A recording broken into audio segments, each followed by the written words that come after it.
most often was when I was working at the Multiple Sclerosis Society, editing a magazine, and David was over a few blocks away editing special work sections for Reader's Digest. He had quite a wonderful job at the Reader's Digest. They treated him like a prince. They were clearly quite in awe of his intelligence, which was smart of them. And this is Mr. Rattray's. Does Mr. Rattray know you're coming?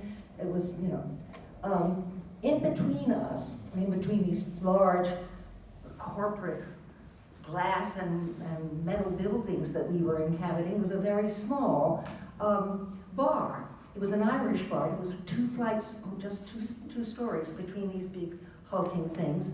And the second floor had a glass ceiling in the front, which was very pretty. You could sit in there and you would kind of like under a fishbowl. And David was very fond of this place, and so was I. And we would meet and have lunch. And then one day he said that he'd run into a spot of trouble at work, which sort of shocked me because I knew how they treated him there. He said no, he'd had to go in and see a vice president of finance. And the vice president of finance had presented on his desk, had a large pile of slips for charges that David had made to the Reader's Digest from this very bar. And he said, this seems a little excessive, Mr. Rattray. What are you working on? And David immediately retreated and said, oh, I'm terribly sorry. Don't worry about that. I'll take care of it. And he stopped going.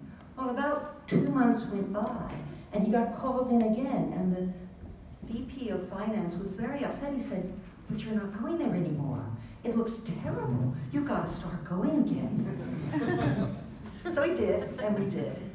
And I was thinking about how to, if I were going to introduce his mind to you, which is pretty wild, I picked out this piece, his essay on Roger Gilbert-Lecomte.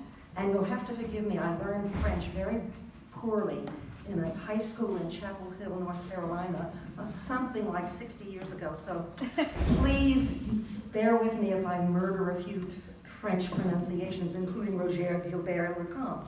But this is an interesting essay because you can see in here the way he wove things together, old references, new ones, street language. Well, instead of my talking about it, why don't I read it? The bowl of an O-pipe is convex, not concave. It is shaped exactly like a doorknob. O is not a hip abbreviation for opium. I am using it for convenience.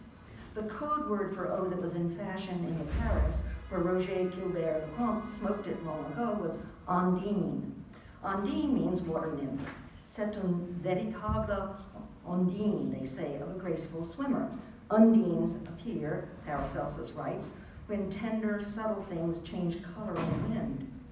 In a video performance made in New York City in the early 1970s titled The Suitcase, Larry Miller displayed the contents of a suitcase containing the possessions of an alcoholic who had died in a flophouse on the Bowery.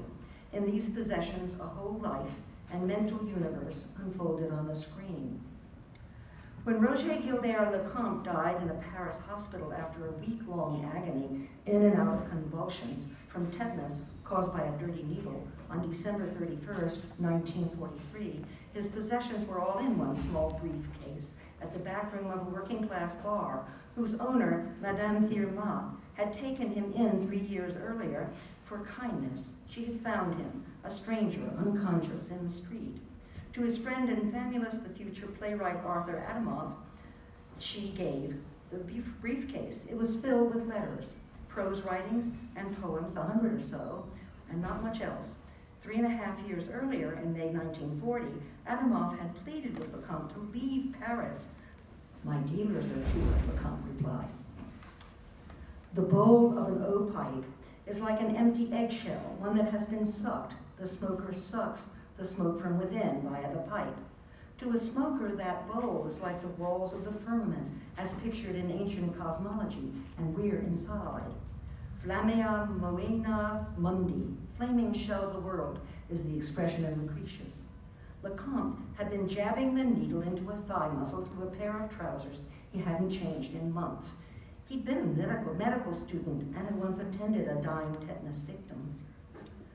Baudelaire writes of Poe, he drank as if he were performing an act of homicide, as if he had to kill something inside of him, a worm that would not die. Lecomte was 36 years old at the time. At 16, he had written a poem about the disappearance of ancient Alexandria, titled Mystic Tetanus. Much was made of this coincidence after his death. In the 1960s, an association was organized at the initiative of the writer Pierre Minet, a longtime intimate, under the name Friends of Roger Gilbert-Lecomte's work.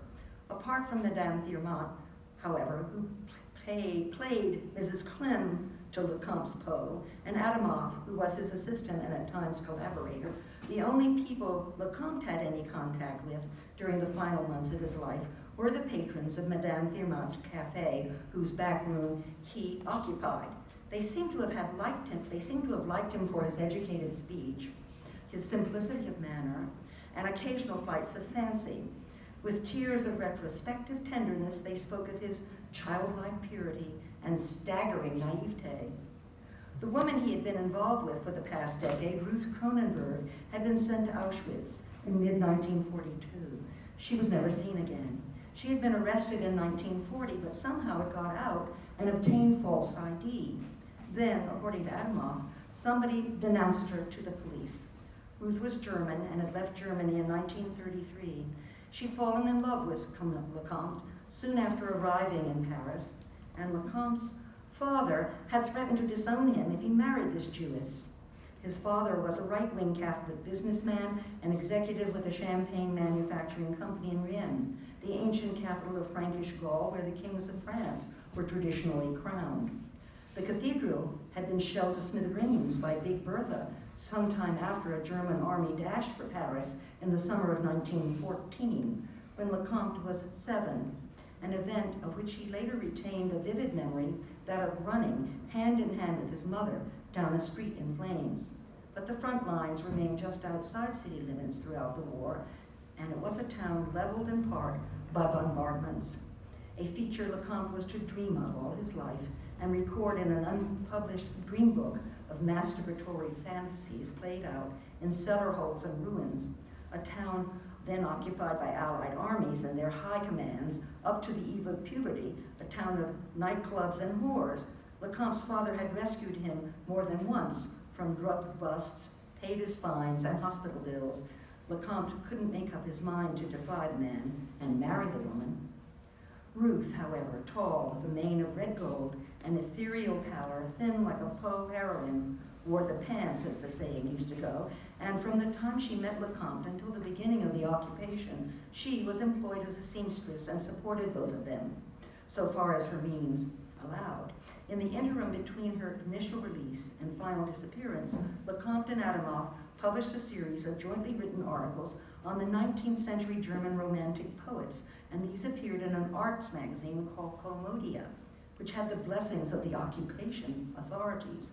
The series dropped in mid-career when Éluard, speaking for the resistance, suggested to Adamov that it might seem inopportune to be writing panegyrics about German authors in the collaborationist press at that particular moment. Their actual motives would have been a need for money, and especially on Lecomte's part, since the articles were mainly his, a very deep sense of identification with especially Novalis, together with a certain high-minded and cavalier contempt for the appropriate or seemly occasion that seems to have characterized both Lecomte and Adamov.